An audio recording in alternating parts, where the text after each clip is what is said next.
right, it's Christmas Day, if my calculations are correct when you're listening to this, or if it's not Christmas Day when you're listening to this and some day after, ignore what I've just said.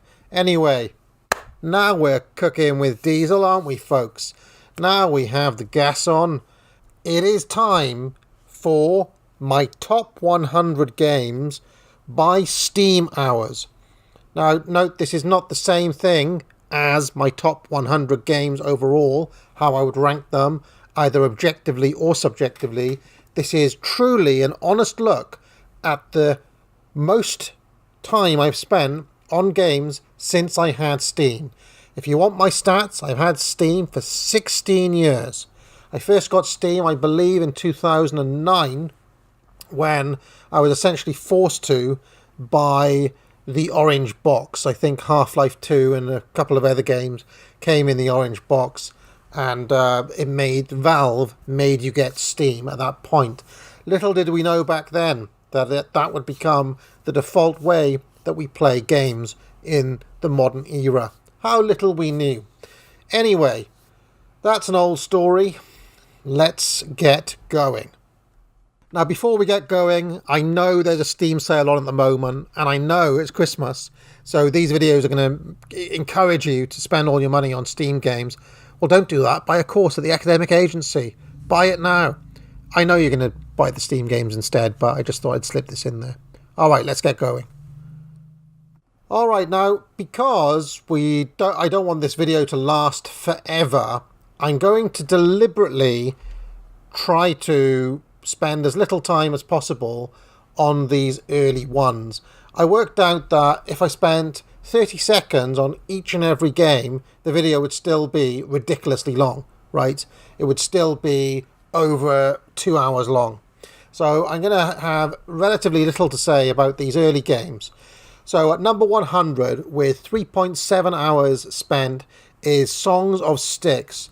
This is a kind of Dwarf Fortress-like game. Didn't really grab me, but I did spend almost 4 hours playing it. Number 99, 3.7 hours, City of Gangsters. Wants to be gangsters, organised crime, is not organised crime. Move on.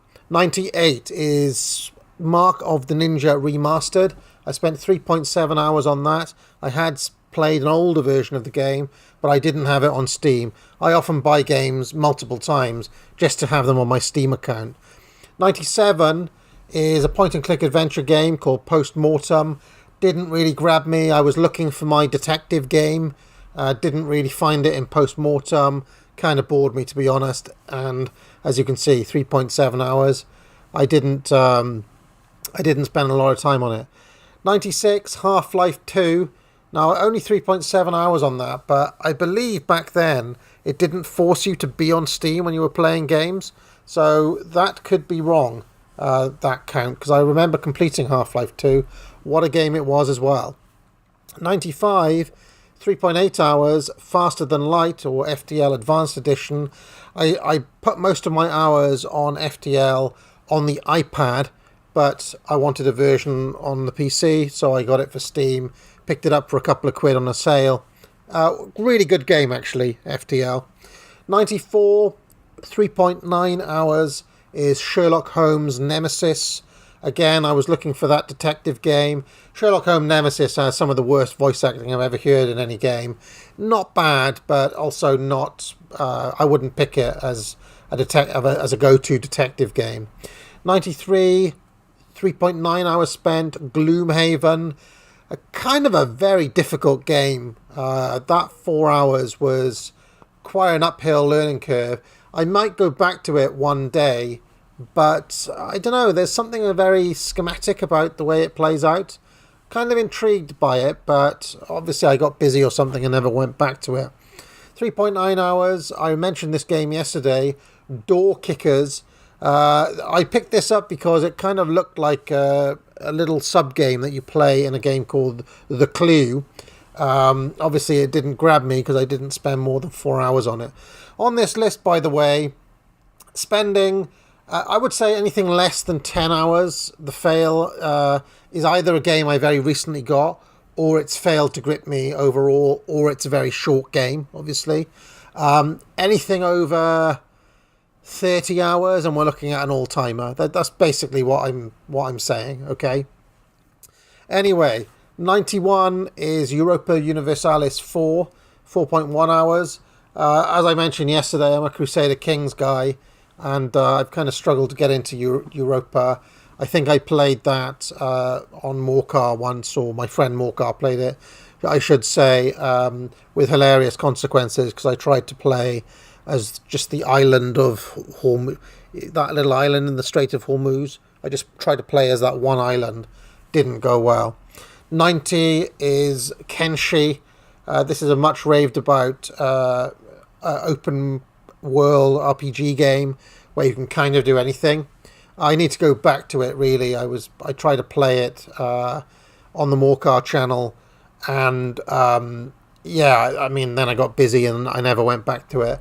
That game looks like it's got potential, but I need to spend some hours with it when I have time.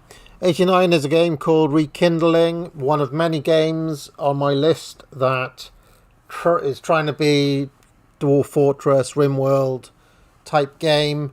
Haven't really spent a lot of time with it, but it didn't grab me, and frankly, it's not RimWorld or Dwarf Fortress or any of those truly great games. That's not to say I'll never try it again, but whatever reason, it didn't grab me enough to want to go back after that one session. 88 is New Star Soccer 5. This is me trying to find player manager replacement after all these years. New Star Soccer isn't really it. It had an older version that I don't think is available anymore, which was actually better than it.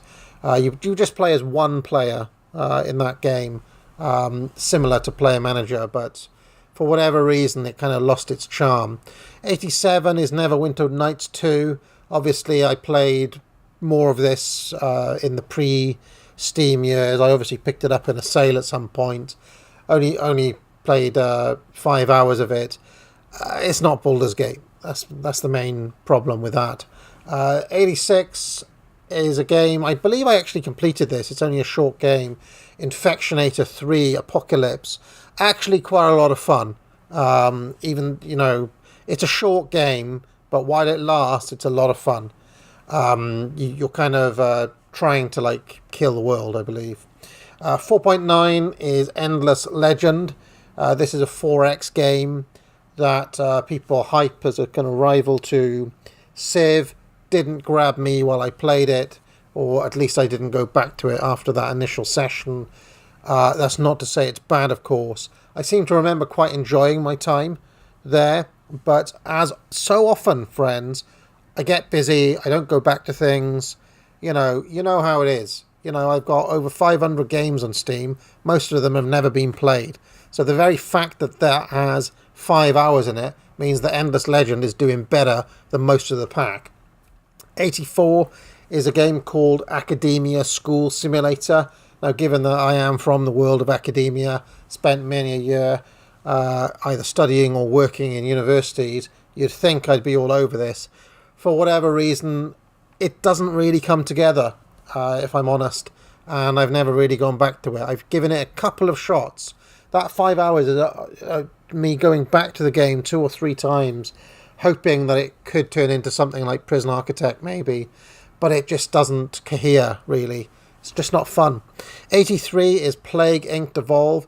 This game is fun. I played it quite a bit, I believe, on iPad or on some other format before, or maybe there was an older version that I played a lot of. But you try to kill everybody in the world. Obviously, during the pandemic and during COVID, that game took on kind of a new and different significance, but still evolving the germ in such a way to try to min-max it is an interesting little challenge, actually. 82 is Danganronpa. I actually have all 3 of the Danganronpa games, but I only ever bothered with the first one. That 5.5 hours I played, I had a lot of fun doing it. I don't think I ever finished it, but it's kind of fun. It's a little bit like Phoenix Wright, kind of.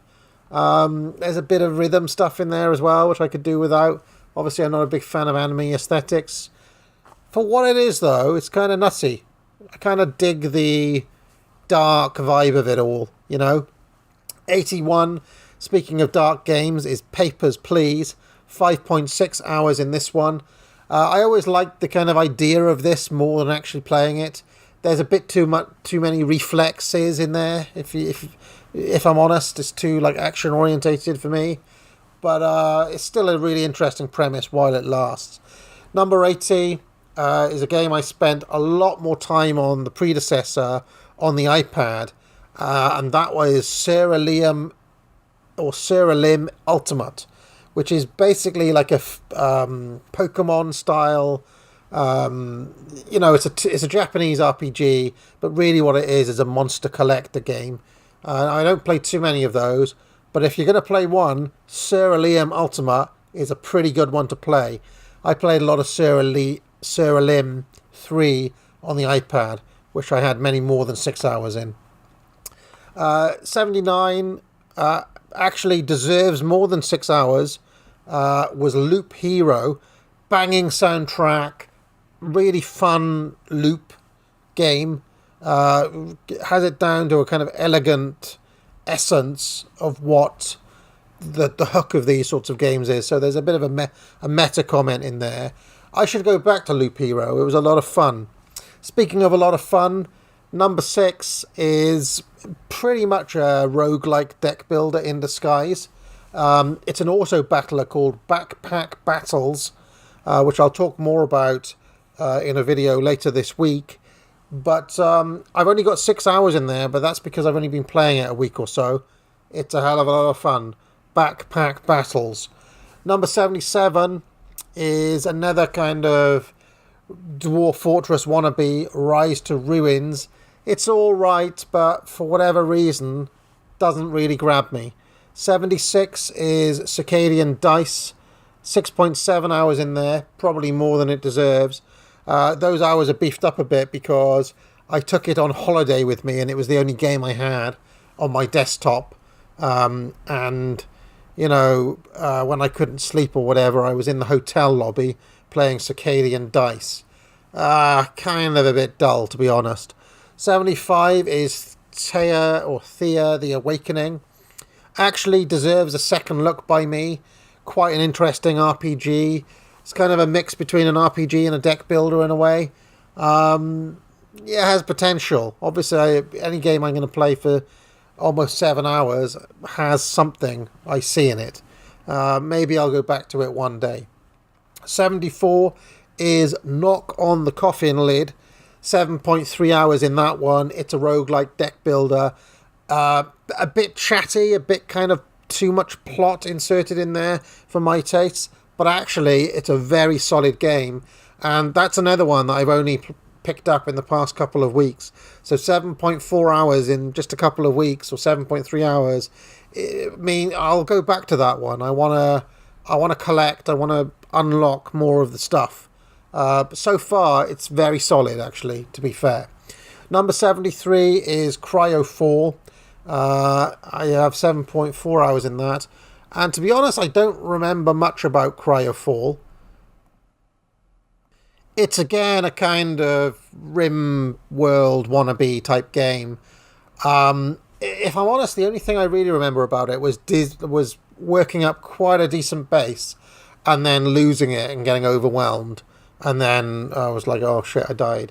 And maybe I got busy or something. Maybe I'll go back to it one day, but frankly, when it comes to a lot of these, if I've got the time, am I just going to start a new game of Ringworld or a new Dwarf Fortress, or am I going to try to go back into these? Often a question with these sorts of games. 72, also 7.4 hours, is an actually very underrated game called 80 Days, which is harder than it looks. Really interesting mechanics under the hood there, beautiful aesthetic, and kind of dig the theme of it as well. Kind of, Phileas Fogg theme. Traveling around the world, you have to earn money. 80 Days is good. It's not that long a game, and once you've kind of sussed it out, you've kind of got it, I think. So I don't know how much more than 7.5 hours you get out of it. But yeah, it's definitely, you know, maybe I can see myself playing it again one day. 71 is another Dwarf Fortress wannabe. I mean, there's tons of those on the market because obviously people who like those games, like me, really like those games. Is Lords and Villains. Now, Lords and Villains is interesting because it tries to actually implement feudal rules, right? You're a lord and you have peasants under you and they pay you your taxes, but you actually allow them to get on with their work. But other than collect taxes, you have very little direct control over them. And it's actually quite interesting. It's quite interesting. And I went back to it a number of times. Obviously, 7.6 hours is quite a long time to spend on a game. So it's up at 71 here. I might go back to it one day, but again, a lot of these games, it's like it's a little bit of effort because there's a learning curve, and you've forgotten, and you have to remind yourself and all that sort of stuff.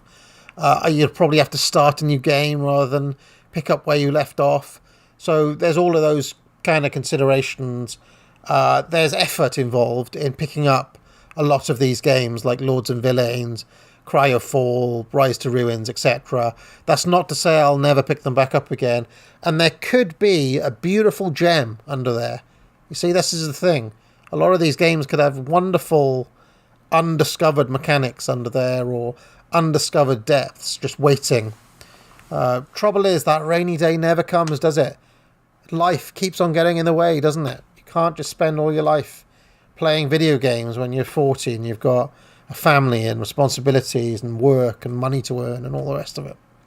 Anyway, and articles to write and books to write and deadlines. God, why can't every day be Christmas Day, guys? Huh? Merry Christmas, everyone.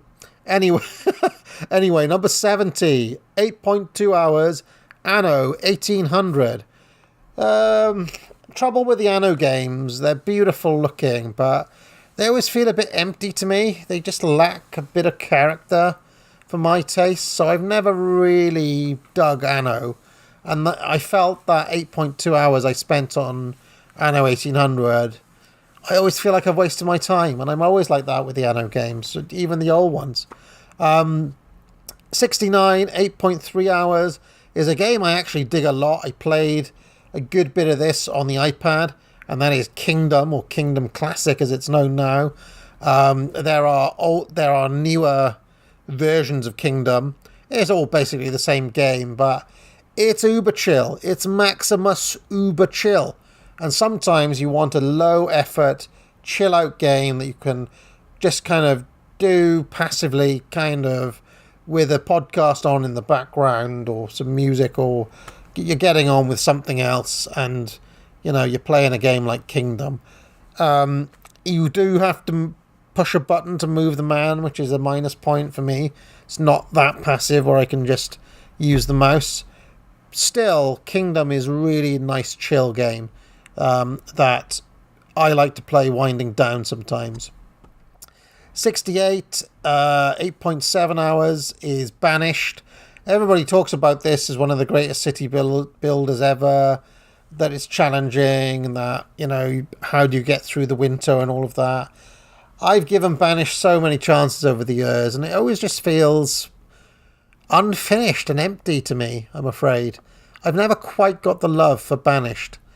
At 67, with 9.5 hours, and that is impressive because I only picked it up a couple of weeks ago, is a game called Earnorth Chronicles, which is a roguelike deck builder RPG. Really in-depth, really strong game. I can see Earnorth Chronicles, I can already tell being 100+ hour game one day. That is a keeper, I'm telling you now. I've been playing games many years, and I can always tell a keeper when I see it. Earnorth Chronicles, mark my words, that is a hidden gem. And I can already tell, even though I've spent almost 10 hours in the game, I've barely scratched the surface, and that's how you can tell, friends, a keeper from all of the also rans. 66 is also with 9.5 hours, Total War Warhammer, the first one. I basically read around and found that the second one was the same, only better. So the second one fired the first one. I enjoyed the 10 hours I spent in the first Warhammer game from Total War. 65 was Legend of Keepers, which I believe is another deck builder. Pretty sure it's a deck builder. Yeah, it's kind of got like a few like pixel mechanics and things like that. Plays a little bit like Darkest Dungeon as well, but honestly, not that good. Not that good. Even though I spent 10 hours playing it, the loop was a bit samey. Like the tactics always just seem the same to me. So I don't see myself going back to Legend of Keepers. 64, 9.7 hours, Farthest Frontier. That, I believe, is another Dwarf Fortress-like. Now, you can see these... actually, it's more like Banished. It's more like Banished, now I come to think of it, than Dwarf Fortress. You know, you build a town, there's a bit of farming in there. It's like a kind of medieval simulator like that. And it's like Banished. And unfortunately, much like Banished, I kind of like... Okay, I spent 10 hours on it, but it just felt like I'm just building my way up the tech tree here. It feels a bit empty. It just doesn't come alive. Like, some games come alive and some games don't. And I've never quite understood, like, the Anno games. Yeah, they're fine, they look great and all that, but just feel a bit empty. And honestly, I felt that way a little bit with Farthest Frontier, that I was just working my way up the tech tree. 63 is a game called Equilinox. 9.9 hours I spent on that. And, well, I mean, it's a kind of chill. It's a chill game that you can kind of run around in. You can, inhabit different things as a deer or as a sheep or as a pig or whatever. Why I spent 10 hours? I mean, I can't remember spending 10 hours on this game. You know, sometimes you may just leave a game on in the background. I don't remember spending 10 hours on Equilinox, but the stats don't lie. If I spent 10 hours on it, I spent 10 hours on it. At 62, there's quite a leap now. For 12.2 hours, it's Sherlock Holmes versus Jack the Ripper. I think I more or less played most of that game. I got pretty far into it. And that's probably the best of that kind of Sherlock Holmes series, which is a little bit B-game. I mean, if there's such a thing as a B-game, those Sherlock Holmes games are B-games. It's me looking for my kind of unicorn detective game that I've always looked for. Yeah, it's just a point-and-click adventure game with a few detective-y elements, really. 61 is Aground. I spent 12.8 hours in that. That is another kind of Dwarf Fortress effort. Actually, the closest thing it's to is Oxygen Not Included. And it's good. I mean, to be honest, I had a good time on there. The trouble with Aground, I seem to remember, is that it wants you to go on this like little adventure. Like you build up this little base, but then you have to like do away missions, I seem to recall. And I wasn't that, like, when you're playing a base builder, I'm not sure if you want to be doing those away missions as much as it wants you to. But I remember having it, like, it was decent chill game. Number 60 is a game that I very much enjoyed playing, and I've got the sequel, but I haven't got to play it yet, even though I've owned it for a while. And that is Punch Club, 12.9 hours on there. And that is, I believe, a completion. believe I completed the end boss, so that's a full run. So it's not going to keep you going for that long. It's grindy as hell, by the way. Of that 12.9 hours, I would say half the time is spent grinding. But I kind of like a bit of grinding. I like a good grindathon. Punch Club has got good aesthetics. It's kind of chill in its own way and kind of frustrating as well. I like Punch Club. Number 59 is a co-op game, Overcooked 2, 13.6 hours. That's me and the missus played that. Good number of years ago now. Back before AAA was born, we had time to do things like play video games together. To me, Overcooked 2 was disappointing as a sequel to the first game. We played it because we liked the first one. Too much story, basically. It was trying to shoehorn in this story with the Onion and all of that. We just didn't care. We wanted to, I cook the shit, I chop the shit, you cook the shit. I chop the shit, you cook the shit. Anyway, number 58, Democracy 3, 14.2 hours in that. Every single game of Democracy I've ever had has ended the same way. With me getting overthrown by the population of Britain because I've done something like try to close down the NHS or something like that, Basically, I'm always too radical in Democracy, and I end up getting overthrown or killed by communists or whatever. So, yeah. Number 57, The Walking Dead point-and-click adventure game. Now, I feel like I played that 10 years ago or more. I remember it being decent. I remember it being, as point-and-click adventure games go, pretty good. And I remember that the genre had a bit of a renaissance around that time. But I honestly don't remember many actual details because it was so long ago. I'd probably find it insufferable now, looking at some of these images here. 57 is Total War Empire. Again, it was a very long time ago I played that one. I don't have fond memories of Empire Total War, if I'm honest. And it isn't one of the best remembered of that series. I think for a good reason. But, it's a Total War game, so it can't be terrible. And obviously I spent 15 hours playing it.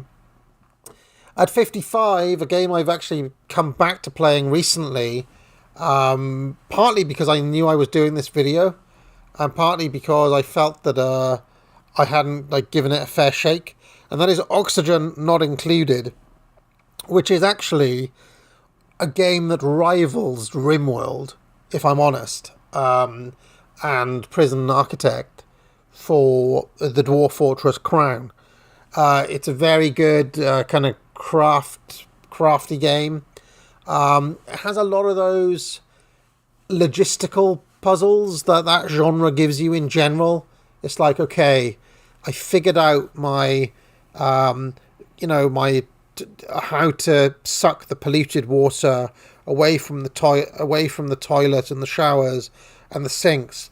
So I've got the polluted water going over there. But what do I do with the polluted water now? And how do I stop it?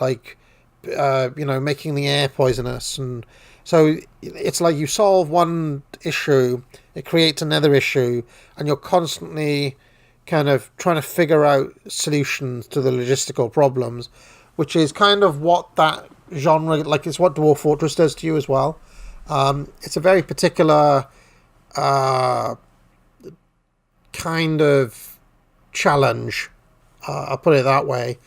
And then, before you know it, 4 hours later, you've kind of, to solve this one tiny little issue, you've had this massively elaborate, engineered plan to deal with the polluted water, but you've ended up creating this kind of complex monstrosity, Anyway, there's more games that do that coming up, so I'll talk more about it then. 54, 15.7 hours was The Secret of Monkey Island, the special edition. Now, I believe that was Mrs. AA who played through that on my Steam account, although I was kind of helping I was being like, put the grog on the... So I was basically acting as a hint mechanism a good few years ago. Put the grog on the lock, melt the lock, Put your foot on the plank and it may like hit the seagull up to get a fish or whatever it was, Fair play though, she did complete it.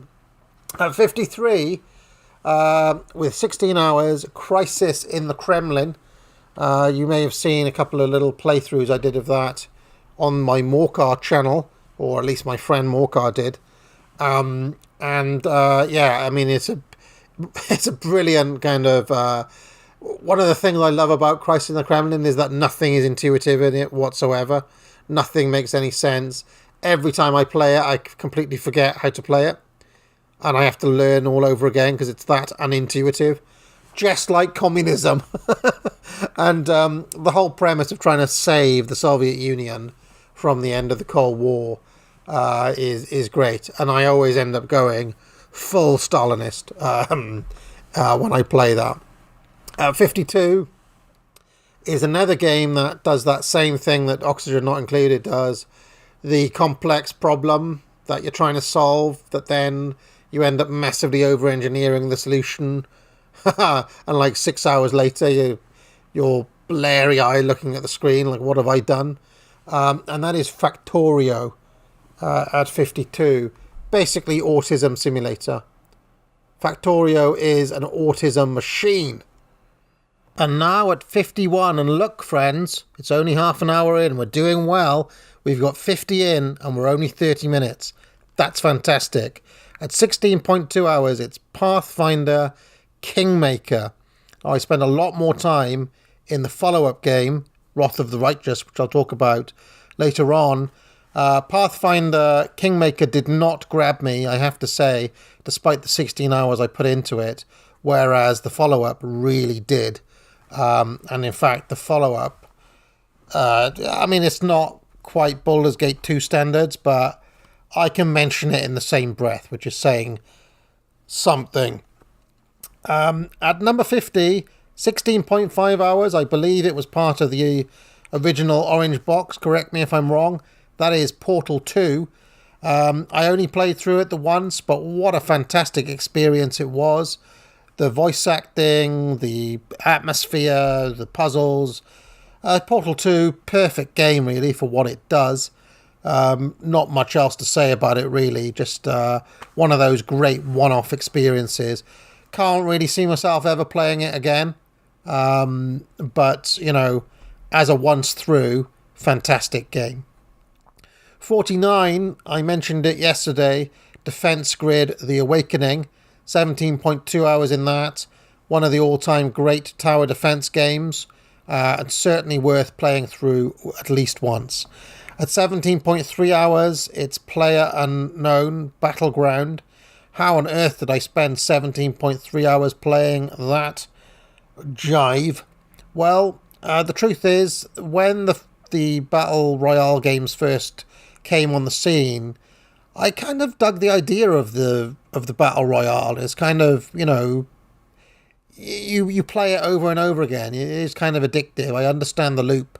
And I'm not sure if in all of those 17.3 hours, if I ever actually killed anybody, because my typical strategy was to find a little hiding hole in a house or something and just hide out until I was in the last 2 or 3, and then I'd pop out and then inevitably I'd get killed. So I had a lot of like 3rd or 2nd place finishes. I think I won a few games, but generally my... I did dark siding. In Worms it was called dark siding, right? Hiding.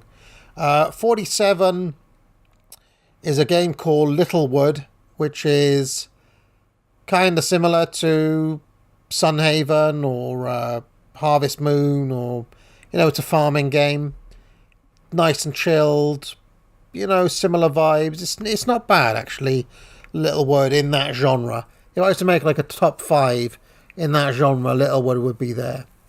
46 is a 4X game called Old World, which, obviously I spent 17.7 hours playing it, and it does rival Civilization. I would say it is complex enough. I think it is meaty and chunky enough. I will definitely be playing it again.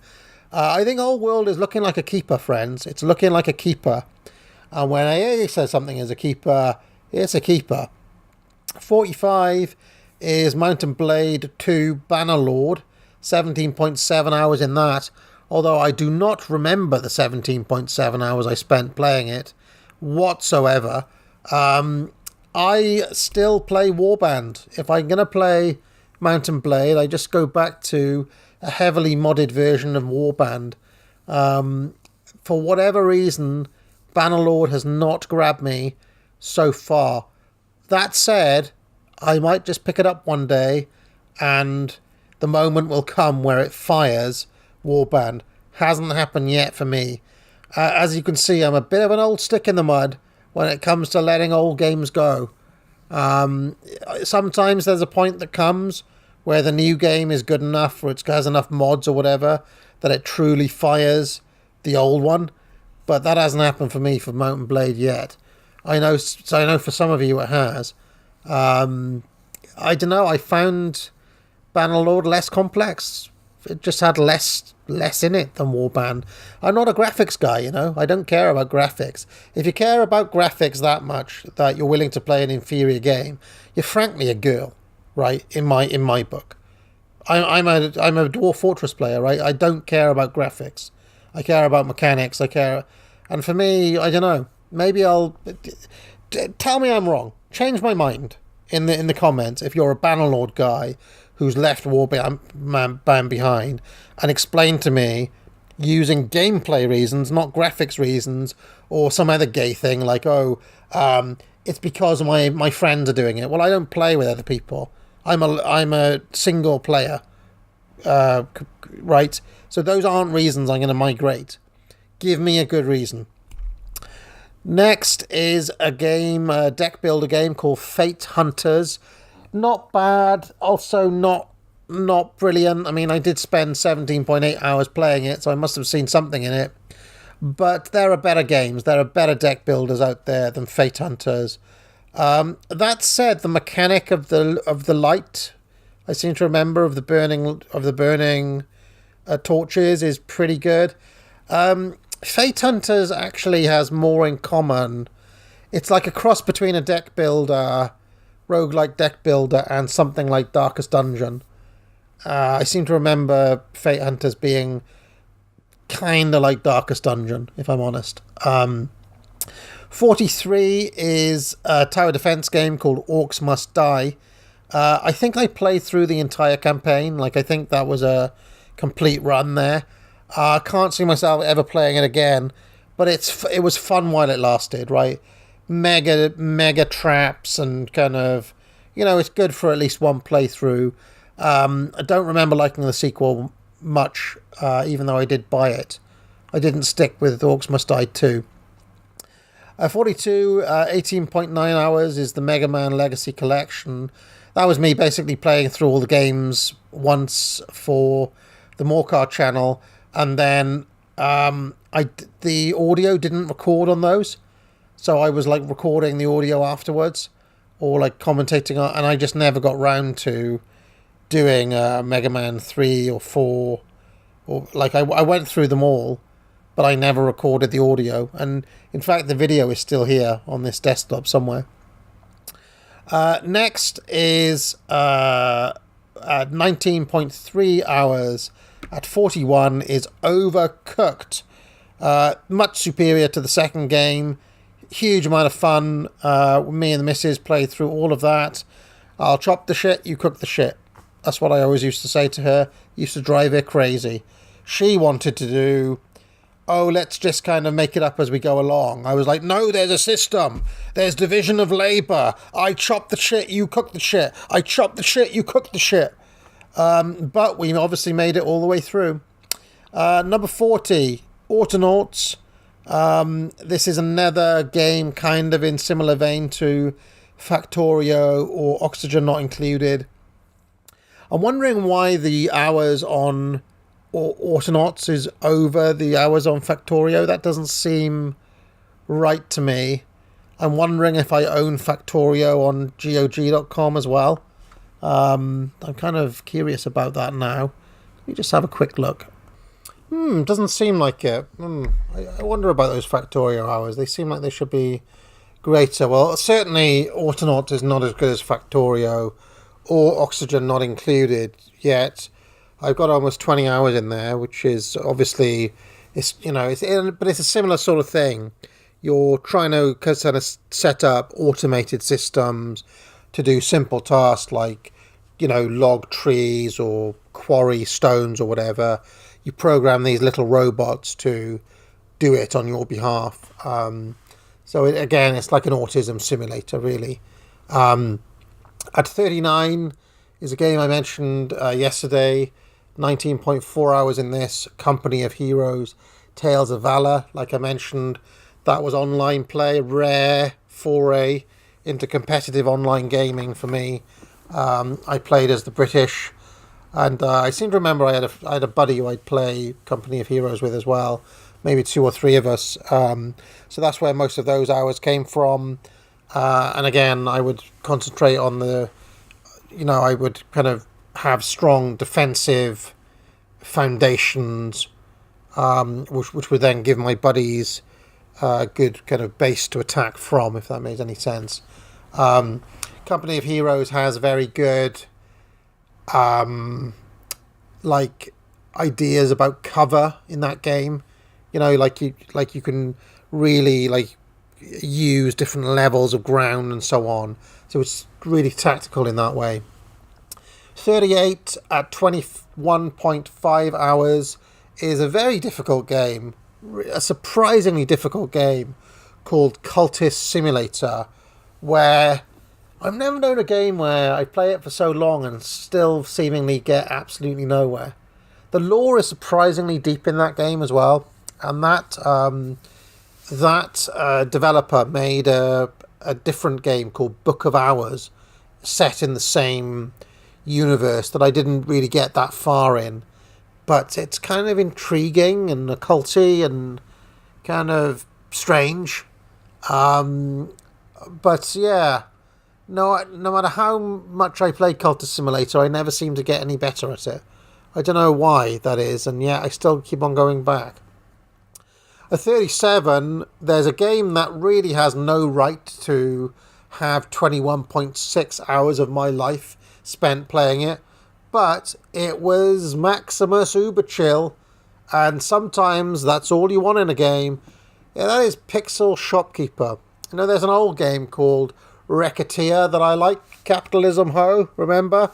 And, Pixel Shopkeeper's the same kind of deal. You run a shop in a kind of RPG land, selling swords to warriors and magic wands to wizards.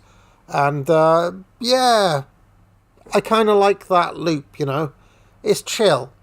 And, that's the sort of thing you stick on some of your favourite podcasts, some of your favourite internet racists or whatever, and you while away the hours, playing a game like Pixel Shopkeeper. And I'm pretty sure it was one Christmas I did that, doing exactly that. That's how I racked up those 21 hours. 36, 21.7 hours, which is by no means the total amount of time I've spent in my life playing that game. It was simply the amount of time I spent playing it on Steam, and that is Morrowind. And most of that 21 hours would have been for the playthrough I did on the Morcar channel. Most of that 21 hours was recorded, I seem to recall. And I would say about half of it was Morcar kind of designing his house and sorting out his shelving and dicking about with stuff like that, which is usually what I end up doing in Morrowind. But yeah, phenomenal game, obviously. Deserves to be higher by rights, but, in the last 16 years, that's probably how much time I've spent playing Morrowind. In fact, that's not true, because I remember I had a version of Morrowind prior to Steam, which I had, modded to the absolute gills, like with like a half a dozen mods in there. So even in the past 16 years, that count is not quite right. A 35 there is with 22.7 hours. A game I've yet to finish. I'm stuck somewhere in Act 3. And obviously I've been busy in Christmas and I've had other games to play. And that is Inscryption. I tell you what, it's an experience, guys. Inscryption is different. And for those first 10 hours, honestly, it's the greatest game you've ever played in your entire bloody life. Inscryption is wild, but you want to go in blind. You want to go in not knowing anything. And trust me, it is GOAT. 34 with 24.7 hours. Also in the roguelike deck builder genre. It's the granddaddy itself, Slay the Spire. Now, as I mentioned, most of my hours on Slay the Spire were spent on the game on the iPad version. So I would probably have at least double that if you added up all my Slay the Spire hours. Great game, really, great game. A little bit like Cultist Simulator, where I feel like no matter how long I play it, I never get any better for some reason. Which is not true of all of the roguelike deck builders, but Slay the Spire is somewhat elusive when it comes to mastery, I feel. Simple to learn, but takes a lifetime to master. Number 33 with 26.1 hours is Darkest Dungeon 2. Now, even though Darkest Dungeon 2 is not as good as Darkest Dungeon 1, in my opinion, and is punishingly difficult in places, I kind of like the loop. It's different, right? You're on this wagon. It's got a different play loop. But it's dark. Kicks you in the balls a lot as a game. But I don't know. I can see myself going back to Darkest Dungeon 2.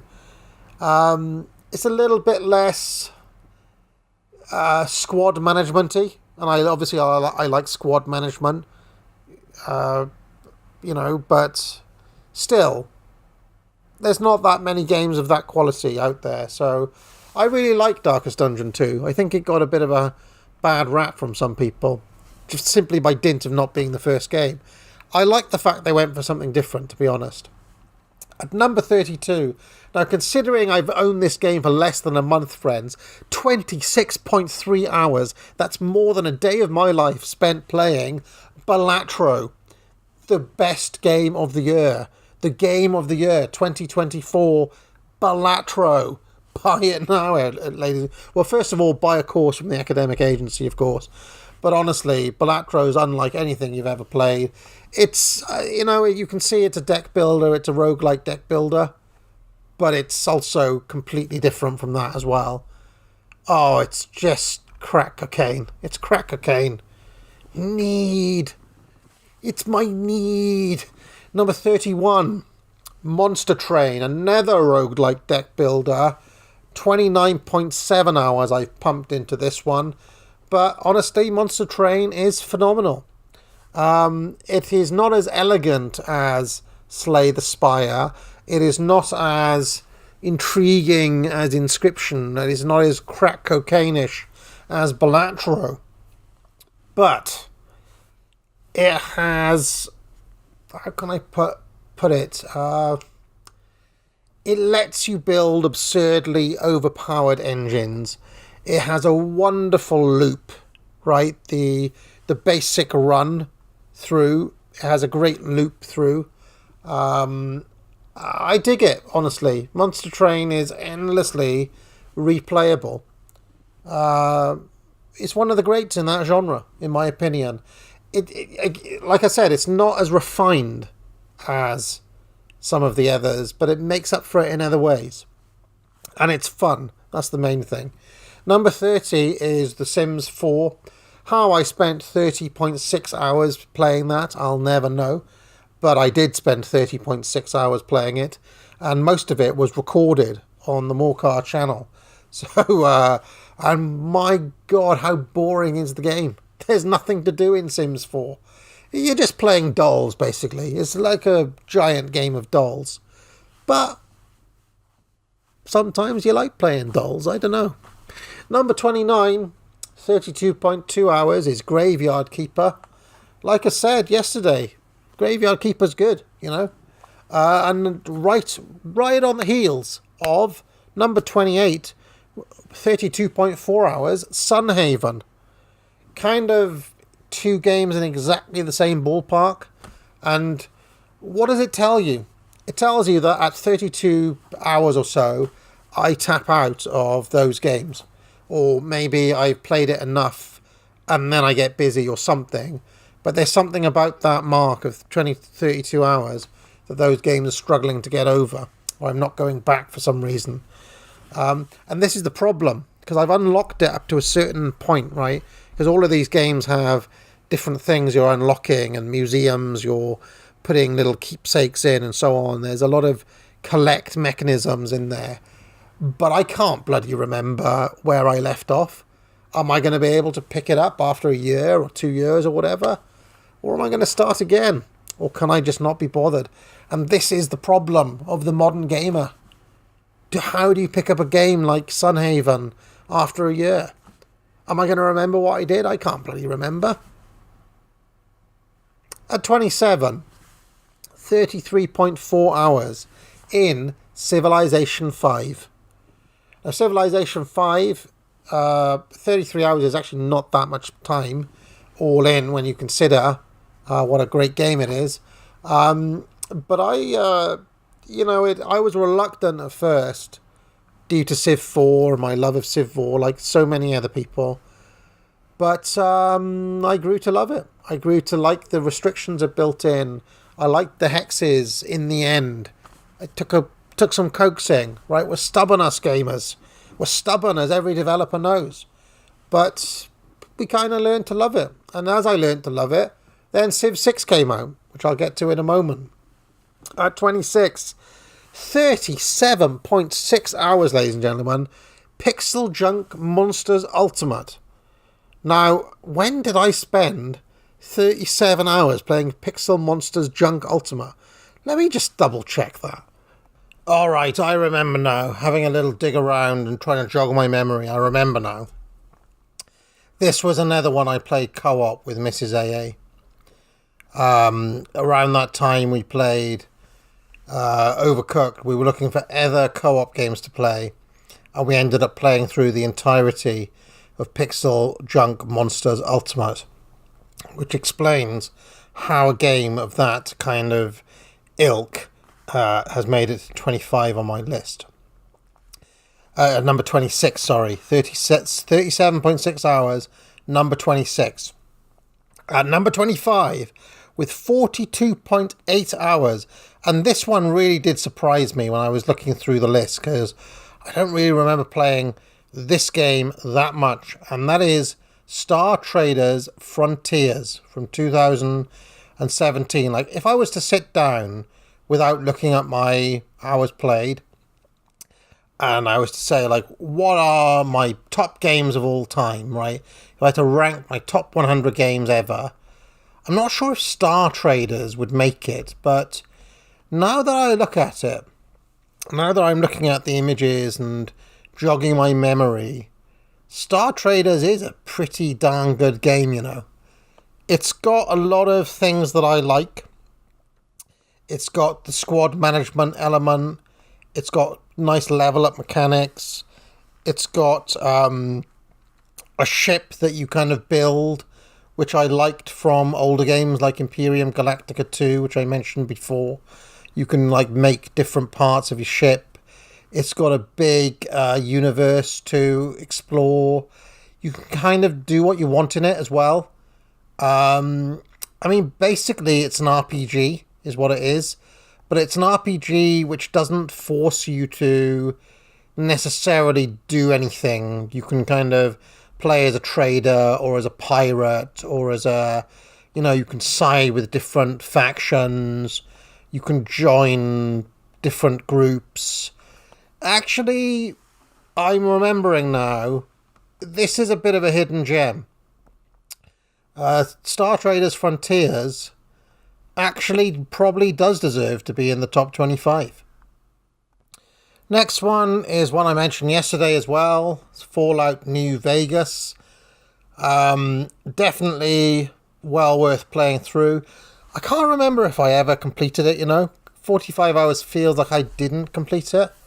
But it was, for as long as it lasted, it was a great game. 23... just on New Vegas, the atmosphere, the music, the characters as well. It's just a good game, one of the all-time greats. Number 23 is probably one of the least well-known games I've on the top 50 here, and that is Medieval Dynasty. 48.5 hours I've spent on Medieval Dynasty, which is a medieval life simulator where you start a little village on the outskirts of town. Now you have to do a lot of things manually, including sowing seeds and killing boar and skinning rabbits and mucking out the pigs and all sorts of things. And as time goes on, you can recruit people who come to live in your little village, and they start taking on those jobs, and you can assign them to different things. And I would put it, broadly speaking, in the colony simulator management. It's like in the same genre as Dwarf Fortress and RimWorld, even though it doesn't look like it. Surprisingly deep, and there's kind of some RPG elements in there as well. There's different skills you can level up in. It's a pretty good game, and I need to go back to it at some point. It has a strict cyclical seasonal cycle where it's spring and then summer and autumn and winter, and there are different crops available in each of those things, and the way things work are slightly different in each of the seasons. Actually, an extremely deep game, Medieval Dynasty, even though it may not look $1 million. It's one of those rare indie gems. And that one is one I'll definitely go back to. As so often happens, friends, I played it a lot, then I got busy, then I didn't go back to it. As I'm sure you do. I mean, if you do that in your gaming life, tell me. Because it's basically been the story of my life for the past 20 years, I would say. Possibly even 30 years at this point. Certainly the last 20 years. Anyway, Craft the World is number 22. And I have 52.3 hours in Craft the World. Now, what is interesting here is that if you ask me which is better, Craft the World or Oxygen Not Included, I would tell you Oxygen Not Included is better than Craft the World. And yet I have the more hours in Craft the World. How can it be, friends? Well, first of all, Craft the World came out in 2014.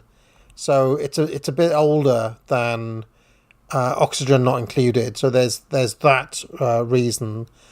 The second thing is that Craft the World is a little bit more laid back than Oxygen Not Included. Oxygen Not Included can get quite, how can I say, it can get stressful because, you're underground, you've got a lot to think about. Like, in Oxygen Not Included, you have to think about, how am I going to deal with their urine? Right, how do I deal with basic drainage? How are my guys going to breathe? Right, do they have enough oxygen to breathe? You don't really have those sorts of considerations in Craft the World. It's a bit more laid back, it's a bit more forgiving. That said, unlike Oxygen Not Included, Craft the World has the whole invasion mechanic, which also is seen in RimWorld and in Dwarf Fortress, where your base is sporadically invaded by bad guys also happens in Kingdom as well, and so that there is, it's not like completely, it's not completely chilled out. It does have challenge in it, but it's just a little bit less complex than Oxygen Not Included, which for me makes Oxygen Not Included the better game. Yet Craft the World, you don't get 52.3 hours in a game if it's not good, especially not from me. So yeah, Craft the World is definitely well worth playing. At 21 with 56.6 hours is Skyrim. Now, for about the first 20 of those hours, I genuinely thought Skyrim may be the best damn game ever made. It just looked phenomenal. It blew my mind how great that game looked in 2011, which is 13 years ago now. And I still think it looks as good as anything on the market, personally. But there's something that happened, let's say 40 hours in, so that last 10, 15 hours that I spent on Skyrim, where it just kind of fell off a cliff. I stopped being interested in it. I just stopped being interested, and I can't put my finger on why I stopped being interested in it, but I believe I got to the Wizards Guild or something, and I was just like, I just don't care anymore. And I just kind of went off it, and I never went back to it. So all of that 56 hours was on just my first game of Skyrim, and then I drifted off and never went back to it. And I wonder how many other people did that with Skyrim. Blown away initially, then just kind of trail off. I would say a good quarter of the time of that 56 hours was spent crafting. I got into enchantments, and I got into, there was a hell of a lot of stuff to do, like crafting.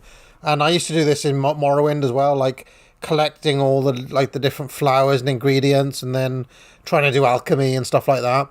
But that's all part of the Elder Scrolls experience, right? I will say Skyrim, better than Oblivion in my humble opinion. Not as good as Morrowind, would be my general assessment. I still don't really know why I never went back to it, or why my interest trailed off. But, maybe I'll go back to it one day, and I'll be like, actually, I should have given Skyrim another go. Beautiful game, though. Beautiful game. Number 20, speaking of beautiful games, 61.6 hours, it's Stardew Valley. Now, even though I ranked Sunhaven above Stardew Valley, I appear to have double the time in Stardew Valley. Obviously, it's an older game, so it's had more time for me to get those hours up. But it's just kind of addictive as well. And it's one of those games where you're playing it, and before you know it, it's 5 a.m. as well. You just want to get that last badge, or you want to collect that last thing for the museum, or, just, it's always I don't know, something you want to do in Stardew Valley. Just one last thing, or just wait until these pumpkins grow, or whatever it is, 19 is Prison Architect, 63.9 hours in that. It's been out more than a decade now. Wow. 2013, Prison Architect came out, and still holds up. Still a great game, as you can see from the time I've spent in it. I would prefer to play sandbox most of the time. I do not care for the mission structure that it tried to impose, but I'm pretty sure that you can play it sandbox whenever you want now anyway, or you have been able to for quite some time. So I will always play it sandbox in that way.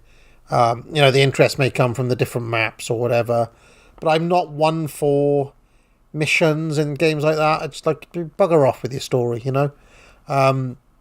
Number 18 is Total War Warhammer 2, 66.4 hours in that. And that was mostly earlier this year, or whenever it was, maybe it was last year, that I played Warhammer 2. my habits as a gamer is I tend to binge game, you know. I might go months without playing anything or weeks without playing anything, and then I'll have a spare week or a time where, I don't know, I don't feel up to working or whatever, and I'll have a binge. So a lot of those 66.4 hours were in a very short space of time, kind of intense, on one campaign, that Warhammer 2 campaign that I played with the Von Carsteins. I was the vampires, you know. And I think it was it Manfred or the other one? I can't remember. But yeah, it was a pretty successful campaign, and I ended up taking over the whole map with the vampires. Although I still have, as I didn't quite finish it, I still had like the Dark Elves to fight at the end or whatever, you know. At number 17, 66.5 hours, friends. It's a game called War Tales. Now, I should mention that with all of these games, I am not purely playing the game, right? I am often doing something else. Listening to an audiobook, listening to podcasts. I'll be doing something else while playing these games, okay? It just kind of helps me unwind a bit to have the game on while I'm doing something else, okay? And when you do what I do, you have to keep up with a lot of things. I have to read a lot. I have to consume a lot of news and a lot of podcasts and things like that. So these games kind of help me have something else to do, you know, when I'm doing those things. And this game, War Tales, from 2021, actually an extremely good RPG. It's kind of, how can I put it? Like, it's not a normal RPG because your guys in it are kind of expendable. I don't know, like, how to explain this. They're not like party members like in Baldur's Gate, right? Where you have individual people. They're more mercenaries. It's more like Battle Brothers or Darkest Dungeon, where people come and go, you know? People come and go. But it's good. You know, I mean, I wouldn't spend 66 hours on a game if it wasn't good. The combat mechanics are deep, tactical. There's a lot of decisions to make. And in fact, War Tales, I would say, is closer to Battle Brothers than any other game, pretty much. It is definitely a Battle Brothers competitor. If I had to pick a another game that's similar. Clearly, there's something about that genre I like. At number 16, with 70.3 hours, another game from 2021. It's Across the Obelisk, which is a roguelike deck builder. Clearly a genre I like very much. And there was one Christmas, I think the Christmas of 2021, where I had my desktop with me. That was the only game on the desktop. My laptop, I mean. I had my laptop with me one Christmas, and I was just kind of like, I was talking with people, but I'd go over and I'd play Across the Obelisk for an hour, you know. And over that stretch of time, over a 4-month period, I unlocked basically everything there is to do in Across the Obelisk. Very addictive loop on that game, and surprisingly deep mechanics, kind of RPG-ish heavy for a roguelike deck builder. More RPG elements in there than normal, a little bit like the other one I mentioned earlier, the North Chronicles, which I can see over time actually being better than Across the Obelisk, because there's just more in it, you know. But Across the Obelisk, yeah, a nicer visual style on that one as well. Number 15, we're going into the big boy territory now, jumping up to 74.8 hours. It's Civilization 6. Now, clearly, I rank Civilization 6 above Civilization 5 purely by dint of the fact that I spent a lot more time on it. If I loved Civilization 5 that much, I wouldn't have spent almost triple the time on Civilization 6. I think Civilization 6 is kind of unfairly written off by a lot of people. It had a ropey launch, I seem to remember. But you see, when you're wily like me, you learn to wait. So I didn't play Civilization 6 in 2016, or in 2017, or in 2018. I think I started playing it in 2019, 2020, after it had 4 years to get going and a couple of DLCs out and all of the early kind of nonsense is ironed out and some mods have come out. That's when you want to get on board. You just wait a little bit. You don't need to get on the Steam train straight away. Listen to old AA. You can wait. You can wait 5 years sometimes. In the case of Crusader Kings 3, I'm going to wait a whole decade. And for Bannerlord. Haha. But, Civilization 6, I think, has turned into quite an elegant game. It's kind of quite relaxing to play. More relaxing than some of the other saves. But I also like the sense of restriction in it. You can't just city spam. Right? It punishes you if you try to race to expand too quickly. So there's a kind of realism element in there as well. Yeah, it's good. Number 14 from 2009 is a game called Spectromancer. 77.5 hours in that. And I believe Spectromancer is a game that you can play against online opposition. Although who is online playing that in current year, I do not know. But I did have some friends that I play Spectromancer with, which is why those hours are up there. It's actually a pretty deep card battler, basically. You can tell I like card games. I like deck builders. Spectromancer is not really a deck builder because the deck is always the same, but it's a good card battler. It's a good kind of Magic the Gathering replacement or Hearthstone kind of replacement, if you want to put it that way. And clearly with 77.5 hours in it, obviously it has some depth there, otherwise I wouldn't have spent so long playing it. At number 13, I have Blood Bowl 2 with 86.5 hours. Now, I really like Blood Bowl. It's grindy as hell. It's got a bit of randomness in there, which can kind of drive you up the wall, but if you're a good player, you can mitigate against that. And, clearly, you can spend many an hour playing Blood Bowl. It's a bit slow, which is why those hours are up there as well.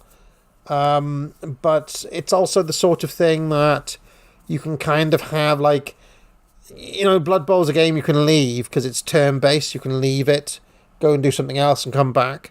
So that's another reason why the hours are kind of up there as well. But, Blood Bowl 2, again, another game that I remember was kind of balked on launch and got, like, bad reviews on Steam because of a dodgy launch, and they try to milk the DLC too much, but once you get over that and you get the ultimate all bells and all whistles edition, Blood Bowl 2 ended up being pretty good. Number 12, I've actually got two games here that I've put in one, that is Mad Games Tycoon from 2016, and then the sequel, Mad Games Tycoon 2 from 2021. Basically the same game, like the sequel was just the first game, but better and souped up. 19 hours in the first one, 70 hours in the second one, altogether 89 hours. Most of that was, or at least the fruits of that, were put on the Morcar channel, where you can see the kind of a franchise of games he developed. He developed the Blacksmith series of games and the Morcar versus D games and the Morcar the Wizard games. on Mad Games Tycoon. Just kind of good at what it does. Does get a bit easy towards the end. Like I mean, I remember I made a handheld system that made like over $1 billion or something ridiculous like that. So it can be like quite easy, but it's, for what it is, it's pretty good. Mad Games Tycoon, and I would consider it as a games. There's game dev story, and there's a few others, that have been in that genre. I would consider Mad Games Tycoon the best in class for the game, the game developer simulator type thing. At number 11, I have Darkest Dungeon, another game from 2016. 95.8 hours in Darkest Dungeon, friends. And that is not the sum total, because I also had Darkest Dungeon on iPad. It played really well on iPad too.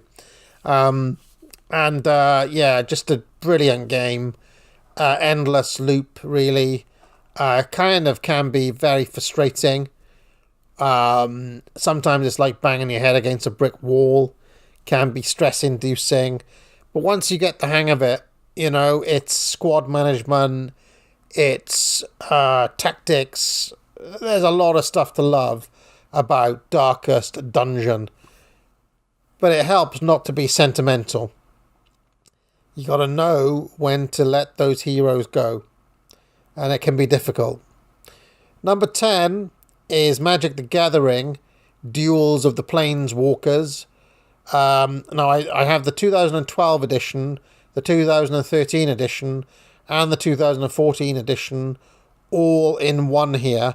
94.9 hours altogether, with 53.4 in the 2012 edition, 26 in the 2014 edition, and 15.5 hours in the 2013 edition. Again, I had a friend who I'd play that with online, which is one of the reasons why those hours are up there. I kind of like my card battlers, what can I say? And, at that time I was into the Magic. Number 9 is a game I've mentioned a good number of times, and I mentioned it yesterday too. Battle Brothers from 2017. 100.9 hours, friends, in Battle Brothers. An almighty game. I consider it one of the slept-on classics of the past decade. Battle Brothers. It's got a lot going for it. Number 8. Football Tactics and Glory from 2015. 109.7 hours. Kind of like a turn-based strategy game based on football, which is kind of quite boring and grindy. I don't know why I spent so long playing it. It kind of, like, theoretically, it scratches the same itch as Blood Bowl, only it's less fun. But there's a huge grindy element in there, right? Grind there. And I think the reason that I have 109.7 hours in Football Tactics and Glory is because I get obsessed with the little things like, I must try to get this one right back, up in his tackling or whatever. Oh, I need to get him up into that skill there. And the level up is so punishingly slow in that game. So it is like the grindiest game of all time. But I don't know, there's a kind of masochistic quality in me that keeps on wanting to go back to it. Number 7 is Dark Souls, speaking of masochism, with a huge 123.3 hours in Dark Souls, all of which was recorded on the Morcar channel in one agonizing playthrough. And Dark Souls is good. It's also punishing, and it's a particularly punishing game to play if you're being watched by an audience of thousands of people. However, people still talk about that run through as one of the all-time legendary classics of gaming YouTube. So there it is.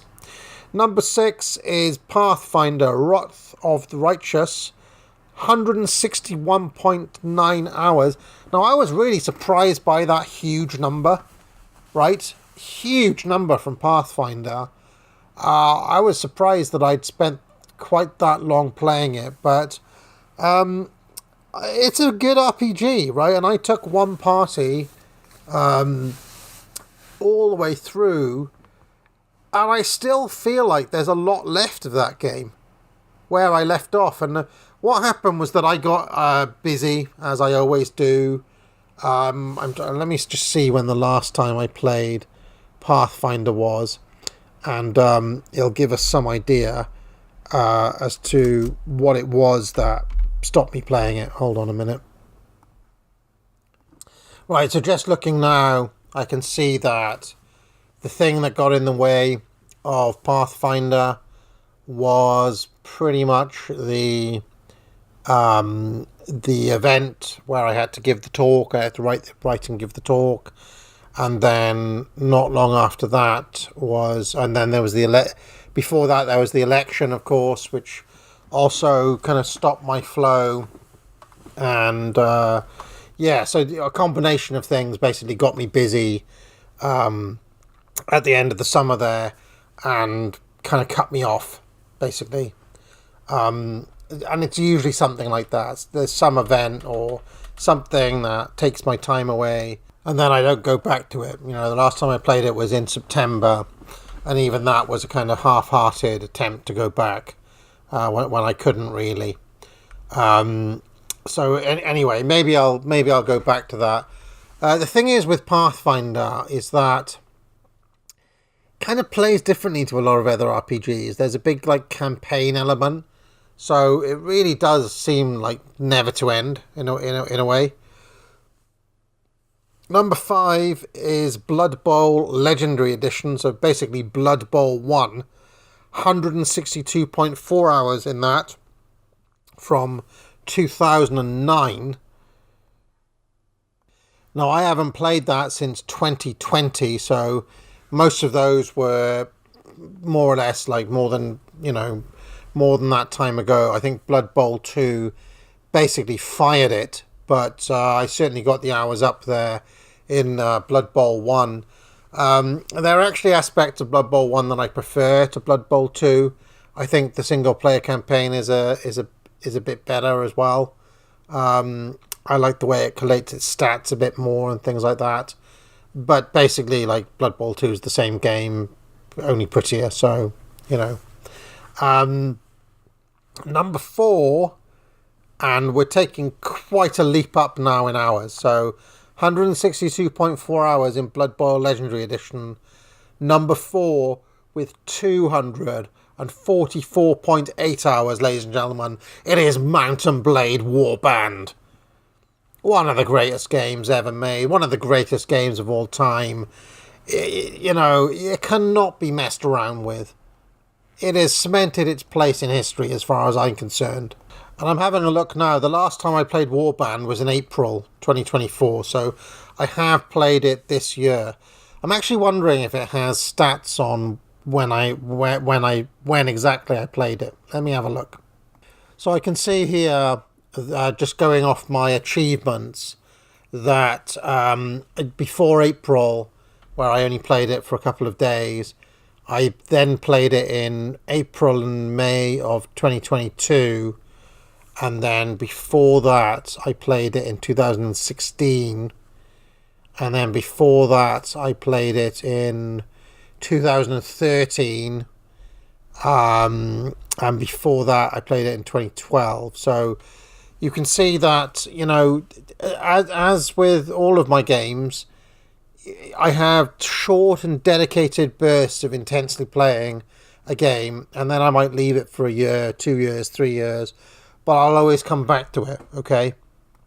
And what sets Warband, Mount and Blade Warband, apart from so many of these other games is that I know, like Baldur's Gate, like some of the others we've talked about, Warband is always going to be one I'll come back to. I can always fire it up and have another go, or have another career, right? And that puts it up into a different echelon of game. It's not just a keeper, it's an all-timer, right? It's an all-timer. Mount and Blade Warband. It's special S. It's an S tier, if you want to put it that way, okay? What else are S tier games? Well, you'd have to ask me a different... This is running too long. I can't go back and do S tiers. Darkest Dungeons is an S tier as far as I'm concerned. Dwarf Fortress is an S tier as far as I'm concerned.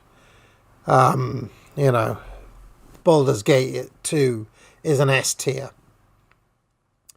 All right, speaking of S tier, number 3 with 264.2 hours is Crusader Kings 2 from 2012 with every single bell and whistle, all of the 8 million DLCs attached, plus mods on top. Crusader Kings 2, ladies and gentlemen, the granddaddy of all the grand strategy games. And, I mean, it's, like I said, it's too good to be played. One of the greatest games of all time, if not the best game of all time. It's up there, isn't it? Let's face it. It's up there with Mount and Blade Warband, if you ask me. Number 2, and we're really jumping up in hours now, 409 hours, is RimWorld from 2018. Now, RimWorld... now, I don't know if my total Dwarf Fortress hours, which are not counted on Steam, would be more than RimWorld or less than RimWorld. I want to say that because Dwarf Fortress is that much more of an effort and that much harder, that my RimWorld hours are probably greater. 409 hours is a long time for me to spend on one game, but it's endlessly replayable. There's so much you can do. And, it's one of those games which can kick you in the teeth and you'll fail harder again. But you just want to kind of try it again. You want to come back again and again. And when you have a successful base, as I have obviously had a number of successful bases, you want to keep it going for as long as you can too. I'm kind of interested now as to when exactly my RimWorld play sessions were. Because similar, I bet you they are all in intensive burst. Let's have a look if I can find that. I wish there were stats in Steam to tell you all of your sessions, right? I know it gives you play streaks and stuff. I broke my all-time record by playing on Steam at least 17 days in a row this year, which I'd never done before according to this. But let me see if I can... I tell you, having 2 different laptops in different locations, as well as a desktop and a lodge, helps by getting those up, because you can kind of steal moments where you wouldn't usually be able to get a bit of gaming in. I can't find any hours in here. Unfortunately, there's no achievements or anything, unlike the other one. I can tell you that I last played it in November, according to this, although I don't think I actually played it. I think I just looked at the... I fired it up and then didn't play it, I believe. But anyway, that is RimWorld, an absolutely fantastic game. Another S tier, obviously. Otherwise it wouldn't be up in the top 10, would it? And then the number 1, all in 731.8 hours, ladies and gentlemen. Football Manager 2005, 2013, 2012, 2014, 2016, 2018, 2021. All in, if you add them all up, is 731.8 hours on Steam, that is. However, I can tell you, I had Football Manager in numerous other forms, right? So that doesn't include the 2005 one, or all of the versions up to 2012, right? It starts in 2012. I had all of the editions between 2005 and 2012, and indeed Championship Manager before then. And I can tell you that in those ones, There was one edition, was it 2010 or 2009? There was one edition where the internal clock had over 1,000 hours in it. I remember I had one career that went over 1,000 hours. In fact, that career it was one of those ones where I had the career from when Football Manager came out, and the same career was still going when the new one came out. And the only thing that got me off that career was the new Football Manager coming out. So that one with over 1,000 days in it had been a whole calendar year of on the same career. I remember I started out at Swansea City, and then I went to I managed to win the league, the Premier League, with Swansea, and maybe like a Champions League or something, or I did well in Europe with Swansea. Then I got a big money move to Barcelona, and I ended up buying the entire Swansea squad over to Barcelona with me. And then I spent a while there, and then I went to AC. Like I had one of those careers where I kept on bouncing around, and each time I would do it, I'd take the entire squad with me as well, like the staff, the players, everybody.